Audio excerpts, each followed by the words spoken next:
당신은 구원받고 거듭났습니다. 어쩌면 수년, 어쩌면 수십 년이 지났을지도 모릅니다. 하지만 마음속 어딘가에는 당신이 계속해서 지고 있는 싸움이 존재합니다. 당신의 행동이나 인간관계에 있는 게 아니라 당신의 생각에 있는 겁니다. 자꾸만 떠오르는 생각, 사실이 아니라는 걸 알면서도 계속 믿게 되는 거짓말. 너무나 익숙해서 마치 내 목소리처럼 느껴지는 목소리가 있는데 그 목소리에 대해 기도하고 꾸짖고 성경 구절을 인용해 보았지만 여전히 그 자리에 있다. 왜? 바울은 너희에게 갑옷 6조각을 주었다. 특정한 공격을 위한 6가지 특정한 무기가 있는데 그 목록에는 대부분의 기독교인들이 간과하는 한 가지 항목이 있습니다. 적이 당신이 구출된 순간부터 계속 노려온 부위 중 하나입니다. 이 갑옷 조각 하나만 없으면 당신이 착용하고 있는 다른 모든 갑옷은 거의 무용지물이 됩니다. 그것은 마지막에 설치되는 부품이며 지휘센터를 보호하는 부품이고 다른 모든 것이 제대로 작동하는지 여부를 결정하는 부품입니다. 바울이 선택한 그리스어 단어 속에는 아무도 언급하지 않는 이사야와의 연관성이 숨겨져 있습니다. 놀라운 무언가를 드러내는 연결고리. 하나님께서 이 옷을 먼저 입으신 후에 당신에게 주셨습니다. 그가 직접 입었어요. 그리고 일단 그것을 보고 이 구절이 실제로 무엇을 보호하고 있는지 이해하게 되면 에베소서 6장을 다시는 예전처럼 읽지 않게 될 것입니다. 바울은 에베소서 6장에서 갑옷의 6가지 구성 요소를 나열합니다. 허리띠, 흉갑, 신발, 방패, 투구, 칼입니다. 하나님의 갑옷에 대한 설교는 대부분 방패와 칼에 초점을 맞춥니다. 공격을 막아내는 믿음, 하나님의 말씀은 무기입니다. 둘 다 중요하고 필수적이지만 바울이 5번째로 언급한 투구는 적의 공격 대상이 되는 것을 결코 멈추지 않았습니다. 그리고 에베소서 6장을 평생 읽어온 사람들 대부분이 미처 알아차리지 못한 사실이 하나 있습니다. 에베소서 6장에 나열된 갑옷의 나머지 각 부분은 모두 입거나 착용하는 것입니다. 벨트를 매세요. 갑옷은 입는 겁니다. 방패를 들어 올리세요. 그 검은 네가 가져가라. 하지만 헬멧에 대한 설명은 다릅니다. 17절에서 바울은 투구와 칼을 가리키는 구체적인 단어인 데케스테바다드리라를 사용하는데 이는 마치 너희에게 제공되는 것을 받으라는 뜻입니다. 하지만 이것이 헬멧에 특히 중요한 이유는 다음과 같습니다. 검은 공격용 무기이다. 그걸로 뭔가를 쫓아가는 거죠. 헬멧은 순전히 방어용입니다. 가장 취약한 대상을 보호합니다. 그리고 마음을 보호하는 부분에서 하나님은 받다라는 단어를 사용하십니다. 스스로 만들어내지도 않고 벌어들이지도 않고 영적 수련을 통해 발전시키지도 않고 그저 받기만 한다. 자, 그렇다면 왜 그것이 중요한지 생각해 보세요. 목록에 있는 나머지 갑옷들은 모두 방어용이거나 공격용입니다. 갑옷을 입으세요. 방패를 들어 올리십시오. 그 검을 네가 휘두른다. 각각의 장비는 당신이 무언가를 하도록 요구하지만 가장 중요한 부위를 보호하는 헬멧은 당신이 직접 제작하는 것이 아니라 당신에게 제공되는 것으로 묘사됩니다. 바울이 마음에 대해 이해한 바는 바로 이것이었기 때문입니다. 당신 자신의 노력으로는 그것을 지킬 수 없습니다. 생각만으로 마음을 보호할 수는 없습니다. 단순히 의지만으로는 생각을 제어할 수 없습니다. 아무리 총명하고 교육을 잘 받았고 영적으로 활발하더라도 보호받지 못한 마음은 적이 쏘는 공격에 취약합니다. 보호는 마음 외부에서 와야 한다. 받아들여야 한다는 것은 첫 번째 단계는 노력이 아니라 받아들이는 것임을 의미합니다. 하나님께서 내미시는 것을 받아들이는 열린 손. 이 헬멧이 무엇을 보호하는지 이해하게 되면 바울이 왜 굳이 그런 식으로 묘사했는지 알게 될 것입니다. 에베소서 6장 17절에 나오는 투구를 뜻하는 그리스어 단어는 페리케팔라이아 PERIKEPHOLAI어입니다. 그것을 분해하면 간단해진다. 페리, 주변 둘러싸는. 케팔레, 머리. 페리케팔라이아, 머리를 둘러싸고 있는 것. 인체에서 가장 중요한 구조를 둘러싸고 있는 것. 자, 이제 거의 아무도 모르는 사실을 알려드리겠습니다. 베티 기팔라야는 신약 성경 전체에 딱 2번 등장합니다. 바울이 쓴 두 구절에 두 번이나 같은 내용이 나옵니다. 에베소서 6장 17절과 데살로니가전서 5장 8절. 두 번째 구절을 자세히 읽어보면 바울이 두 곳에서 같은 말을 하지 않는다는 점에서 내용이 달라집니다. 에베소서 6장 17절에서 그는 그것을 구원의 투구라고 부릅니다. 데살로니가전서 5장 8절에서 그는 그것을 약간 다른 표현으로 부릅니다. 구원의 소망을 담은 투구. 방금 들으셨어요? 그는 희망이라는 단어를 덧붙입니다. 단순히 구원뿐 아니라 구원의 소망입니다. 그는 왜 헬멧을 두 번째로 묘사할 때 희망을 더하는 걸까요? 희망은 마음속에 있기 때문이며 적은 언제나 그 사실을 알고 있었다. 좌절감이 실제로 어떻게 작용하는지 생각해 보세요. 손이나 발을 공격하지 않습니다. 신체를 직접적으로 공격하는 것은 아닙니다. 이는 당신의 마음, 특히 미래에 대한 당신의 기대를 겨냥한 것입니다. 당신이 앞으로 일어날 것이라고 믿는 일, 하나님이 하실 일, 이나 하지 않으실 것이라고 생각하는 일, 당신이 간절히 바라는 약속이 실제로 이루어질 것이라고 믿는지 여부. 그것이 바로 희망입니다. 그리고 저기 이건 안 될 거야. 하나님은 내 상황에 실제로 관심이 없어. 그 기도는 아무 소용 없어. 넌 신실했지만 아무것도 변하지 않았어. 라는 생각, 단 하나의 노예마라도 심어줄 수 있는 순간이 바로 그때입니다. 그러한 생각들이 아무런 반박 없이 받아들여지는 순간, 삶의 모든 것이 다르게 느껴집니다. 당신이 서 있던 땅이 공허하게 느껴지기 시작합니다. 당신이 고백해온 신앙이 마치 연기처럼 느껴지기 시작합니다. 주변 사람들과의 관계가 의심스러워 보이기 시작합니다. 단 하나의 생각으로 당신 삶의 풍경이 완전히 바뀔 수 있습니다. 바울이 말하는 구원의 소망의 투구는 바로 그런 의미입니다. 희망은 마음속에 저장되어 있다. 만약 적이 당신의 마음을 읽을 수 있다면 당신을 파멸시키기 위해 당신의 상황을 바꿀 필요가 없습니다. 그는 단지 당신의 기대치를 바꾸기만 하면 됩니다. 그곳이 바로 전쟁터이고 그래서 헬멧을 쓰는 겁니다. 자, 이제 이 구절에서 대부분의 사람들이 본 적 없는 부분을 보여드리겠습니다. 바울이 구원의 투구라는 이미지를 만들어낸 것은 아닙니다. 그는 이 구절을 그리스도보다 7세기 전에 기록한 예언자 이사야 59장 17절에서 빌려왔습니다. 그분은 의를 갑옷처럼 입으시고 구원의 투구를 머리로 쓰셨습니다. 다시 읽어보세요. 그는 구원의 투구를 썼다. 이사야 59장에 나오는 그는 누구인가? 신 그 자체. 이사야 59장에서 갑옷을 입으시는 분은 주님이십니다. 바로 의의 흉갑입니다. 신이 그것을 착용한다. 구원의 투구. 신이 그것을 착용한다. 바울은 이사야 59장의 그 이미지를 바라보며 그것을 돌려 신자들을 향하게 했다. 그는 하나님이 입으셨던 갑옷을 이제 너희에게 입히시느니라 라고 말씀하셨다.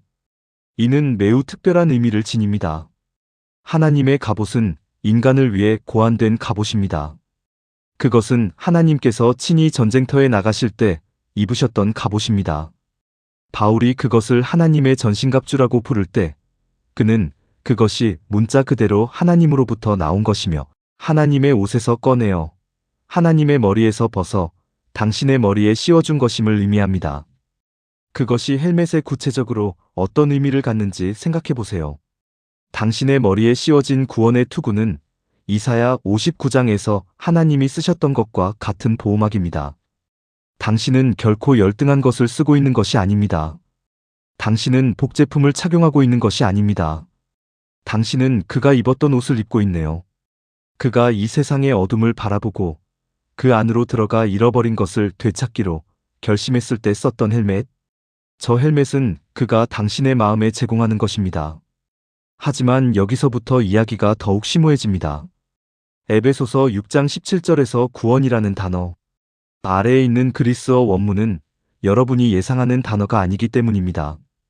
바울은 자신의 편지 전반에 걸쳐 구원을 의미하는 일반적인 단어인 소테리아라는 단어를 사용하지 않습니다.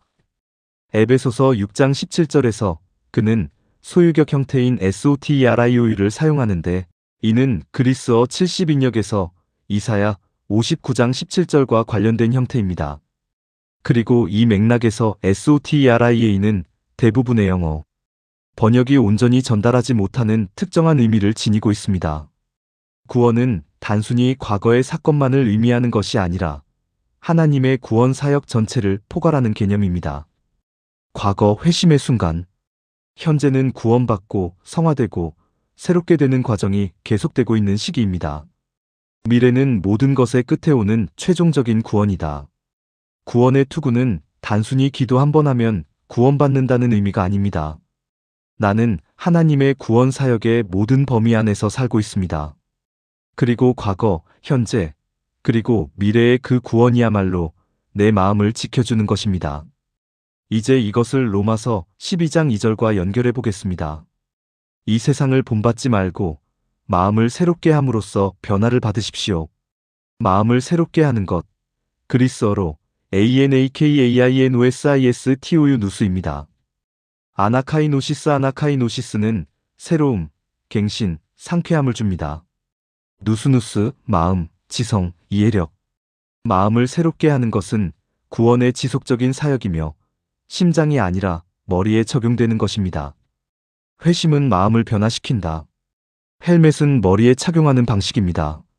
로마서 12장 2절은 이와 동일한 지속적인 과정을 묘사하고 있습니다. 끊임없이 새롭게 만들어지는 마음, 당신을 세상의 틀에 억지로 끼워 맞추려는 압력으로부터 보호받는 마음. 헬멧을 매일 착용하는 모습은 바로 이렇습니다. 단일 사건이 아니라 지속적인 갱신입니다. 진실로 끊임없이 되돌아오고 끊임없이 새롭게 변화하며 세상과 적이 심어주려 하는 생각들을 받아들이기를 거부하는 마음. 여기서 멈춰. 이사야 59장 17절과의 연관성을 이전에 누군가 알려준 적이 있나요? 하나님이 당신에게 주시는 투구가 그분이 쓰셨던 바로 그 투구라는 말입니까? 만약 이처럼 영어 표현을 넘어 원문의 실제 의미를 깊이 있게 분석하는 것을 원하셨다면 이것이 우리가 매주 하는 일입니다. 자, 이제 마무리 짓죠. 가장 중요한 사실이 아직 밝혀지지 않았으니까요. 이제 고린도후서 10장으로 가십시오. 바울은 그가 사용한 가장 구체적인 언어 중 일부를 사용하여 영적 전쟁을 묘사하고 있습니다. 4절, 우리의 싸움 무기는 육신의 것이 아니요 오직 하나님의 능력으로 견고한 진을 무너뜨리는 것입니다. 5절 말씀입니다. 우리는 하나님을 아는 지식에 대항하여 세워진 모든 논쟁과 교만한 생각을 무너뜨리고 모든 생각을 사로잡아 그리스도께 순종하게 합니다. 5절에 나오는 생각하다라는 단어는 그리스어로 노에마인데 이는 마음으로 인지하다, 생각하다라는 뜻의 동사 노엘에서 유래했습니다. 노에마는 사고의 산물, 생각, 정신적 지각, 마음속에 형성되어 머무르는 무언가를 의미합니다. 바울은 이렇게 말합니다. 모든 노에마를 사로잡으십시오. 그것이 가만히 앉아있게 두지 마십시오. 그것이 자리 잡도록 내버려 두지 마십시오. 그것을 사로잡아 그리스도께 순종하게 하십시오. 하지만 이제 모든 것을 바꿔놓는 부분이 나옵니다. 같은 편지의 2장으로 돌아가세요. 바울은 고린도후서 2장 11절에서 우리는 그의 계략을 모르지 않습니다. 라고 썼습니다. 거기서 계획으로 번역된 단어는 노에마의 복수형인 노에마타이기도 합니다. 그의 노에마타, 적의 사상무기. 바울이 한 일을 아시겠습니까? 10장에서 당신이 포로로 잡으라는 명령을 받는 대상을 묘사하는 단어와 2장에서 적의 주무기를 묘사하는 단어가 동일합니다. 그는 노에마타로 당신을 공격합니다. 하나님께서 말씀하시기를 모든 노에마를 포착하라. 전장은 당신의 은행 계좌도 아니고 당신의 몸도 아니고 당신의 인간관계도 아닙니다. 전쟁터, 적이 공격하는 곳, 그리고 신께서 전투를 명하시는 곳은 바로 마음, 머리, 투구를 쓰는 곳입니다. 이것이 바로 바울이 10장에서 전쟁 무기를 견고한 진지를 무너뜨리는 것으로 묘사하는 이유입니다. 요새는 건물이 아닙니다. 이 단어를 면밀히 연구한 학자들은 여기서 요새란 사고방식의 패턴을 의미한다고 지적합니다. 마음속에 깊이 뿌리내린 사고방식은 너무나 확고하게 자리 잡아서 마치 요새처럼 기능합니다. 일상생활에서 요새는 실제로 어떤 모습일까요? 이렇게 생겼습니다. 누군가 치유를 위해 기도할 때 기도할 때마다 가장 먼저 떠오르는 생각이 있다. 하나님은 나 같은 사람을 고치지 않으셔. 그 생각은 너무나 확고하고 너무나 자동적이며 너무나 깊이 뿌리내려 있어서 기도가 완전히 형성되기도 전에 나타납니다. 그곳은 요새입니다. 혹은 누군가가 어떤 일에 부름을 받거나 그들은 그걸 알고 있어요. 그들은 그것을 느낍니다. 하지만 그들이 그곳으로 향할 때마다 네가 대체 누구라고 생각하는 거야? 라는 생각이 든다. 너무나 자동적이고 너무나 즉각적이며 너무나 친숙해서 마치 그들 자신의 목소리처럼 느껴진다. 그곳은 요새입니다. 혹은 배우자, 친구, 신으로부터 사랑을 받는 사람이 있지만 마음속 깊이 너는 그런 사랑을 받을 자격이 없어라는 생각이 자리 잡고 있어서 그 사랑을 받아들이지 못하는 경우도 있습니다.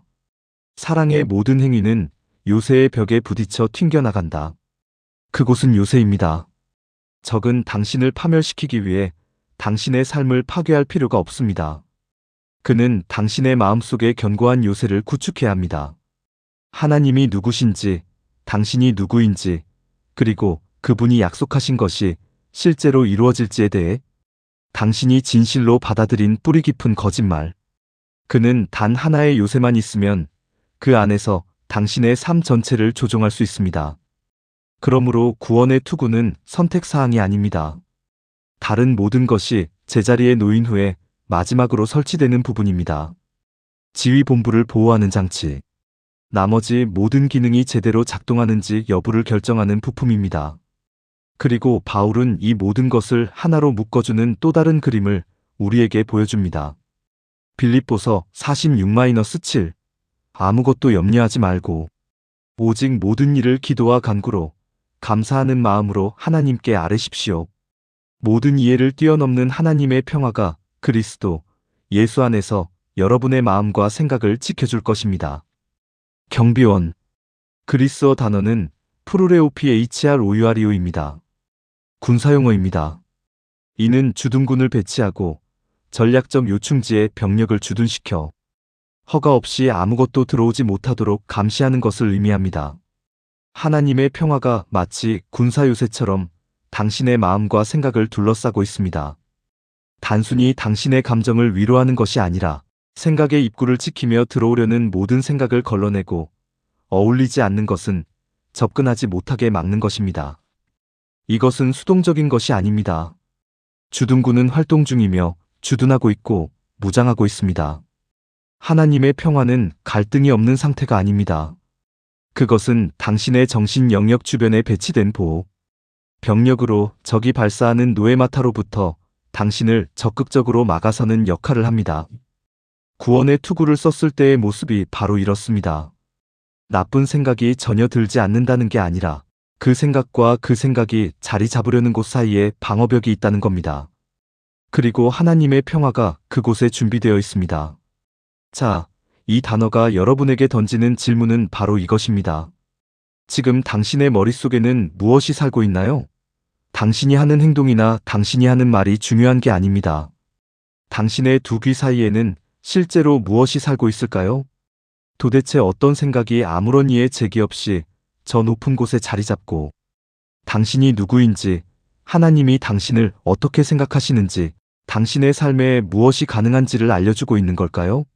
왜냐하면 당신의 마음속에 자리 잡은 것이 무엇이든 간에 그것이 당신의 삶을 지배하고 있기 때문입니다. 당신의 상황도 아니고 다른 사람들도 아니고 심지어 적조차도 아닙니다. 당신이 진실로 받아들인 생각들. 당신은 노예마타를 포획하지 않고 통과시켰습니다. 반박할 수 없는 생각들이 하나씩 쌓여 만들어진 요새. 바울의 명령은 수동적인 것이 아닙니다.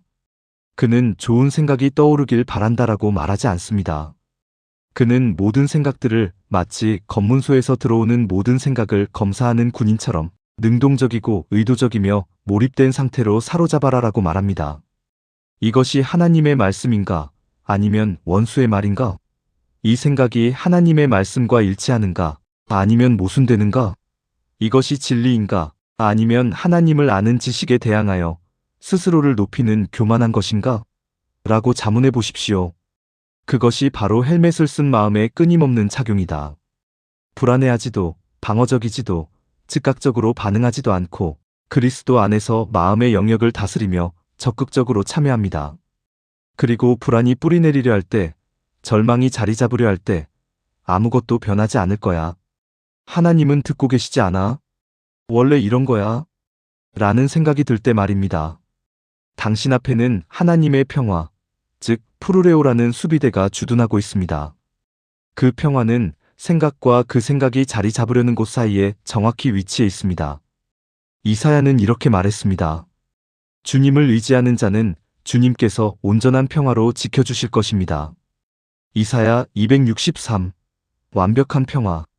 히브리어로 샬롬은 평화가 2배가 된 완전하고 끊어지지 않고 온전한 평화라는 뜻입니다.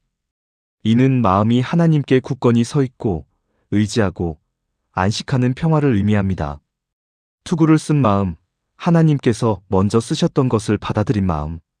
바울은 로마 감옥에 갇혀 군인에게 쇠사슬로 묶여 있었는데 그 군인의 갑옷을 바라보며 강철과 가죽으로 만들어진 갑옷 속에 하나님의 은혜가 드러나 있다고 생각했습니다.